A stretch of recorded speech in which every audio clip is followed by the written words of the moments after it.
इसमें श्री कृष्ण जी कहते हैं किस प्रकार का मनुष्य ब्रह्म को प्राप्त कर सकता है। जो ज्ञान की निष्ठा है उसे भी सुनो। शुद्ध बुद्धि संयुक्त धैर्य द्वारा मनोनिग्रही शब्दादि विषय त्यागी राग द्वेष रहित, यानी कि जिसके अंदर पे किसी प्रकार की जेलसी ना हो और किसी भी तरह को, अगर हमारे अंदर ये भावना है, त्याग की भावना नहीं है और हम इस सांसारिक वस्तुओं या मेटेरियलिस्टिक चीज़ों को पाने के लिए भागते रहते हैं, तो हमारे अंदर कभी भी आंतरिक सुख नहीं आ सकता। आंतरिक सुख कब आएगा?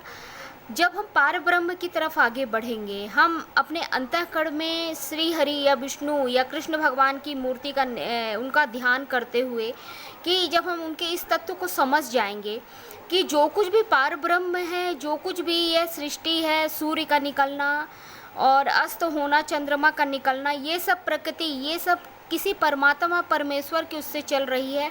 उनके बिना एक पत्ता भी नहीं चलता है। जब हम इस तत्व को समझ जाएंगे कि इसको चलाने वाला परम पिता परमेश्वर है, तो यहाँ पर कैसा मनुष्य होना चाहिए कि राग द्वेष रहित एकांतवासी। क्योंकि जो भगवान का भक्त होता है वो एकांत में रहना पसंद करता है, भीड़ में नहीं। भीड़ में तो हम 10 तरह की बातें करते, 10 तरह के लोगों के साथ हमारा मन भी वैसे ही हो जाता है।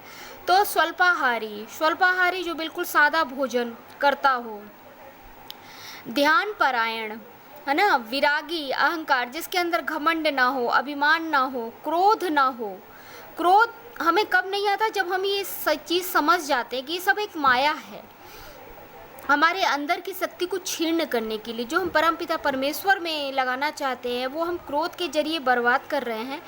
तो हमें अपनी ऊर्जा को अच्छे काम, मतलब मैं किसी भी अच्छी डिवाइन पावर के साथ, हम जिसको भी मानते हैं, एंजल्स, भगवान, डिवाइन में जिसे भी मानते हैं, उनका नित्य चिंतन करते हुए जब हम अपनी एनर्जी को अपने अंदर सिर्फ जब हम प्रभु पे लगाते हैं, तब ऑटोमेटिक हमारे अंदर सकारात्मक प्रभाव होता है। हमारा मन यहाँ वहाँ नहीं भटकता है, हम एकांकी भाव हो जाते। तो शांत स्वभाव वाला पुरुष ब्रह्म, और हमें इनके प्रति प्रेम, एक वात्सल्य मन में उत्पन्न होता है जब हम इस चीज़ को समझते हैं कि इसके अलावा दुनिया कुछ भी नहीं है, श्री कृष्ण के अलावा कुछ भी नहीं है, वो ही आदि अनंत हैं और वही ब्रह्मांड नायक। तो एकाकी भाव वाला जो पुरुष होता है, जब हम निरंतर श्री कृष्ण का चिंतन करते रहते हैं तथा शोक एवं इच्छा रहित हो जाते हैं, क्योंकि जब हम प्रभु को समर्पण हो जाते हैं, उनका चिंतन करने लगते हैं, तब हमें ज़्यादा सोचने की आवश्यकता नहीं होती कि हमारे साथ क्या होने वाला, भविष्य क्या होगा।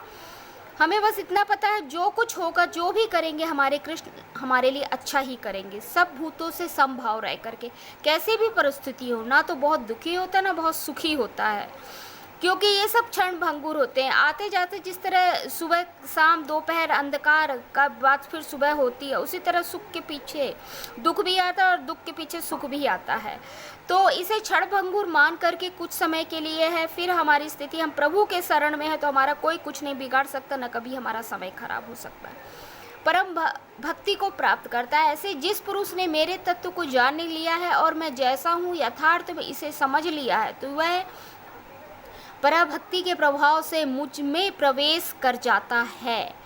निष्काम कर्मयोगी सब कुछ करता है। जब हम मन में दृढ़ संकल्प ले लेते हैं कि नहीं, हमें इस संसार में नहीं फंसना, कितने दुख मिलते हैं, कितनी बीमारियां मिलती हैं, कितनी अवहेलनाएं मिलती हैं, तो हम जब अपने प्रभु के शरणागत होंगे तो ये सब कष्ट, ये सब भाई हमें छू भी नहीं पाएंगे। ये मान करके हम प्रभु को अपना सर्वस्त्र उनके चरणों में निछावर कर देते। निष्काम कर्मयोगी सब कुछ करता हुआ सनातन परम पद को मेरी कृपा से पा लेता है। अतएव समस्त कर्मों को मेरे अर्पण कर मेरे परायण हो बुद्धि योग के सहारे से निरंतर मुझ में चित लगाता है, वही मेरा परम प्रिय भक्त है। जय श्री भागवत गीता।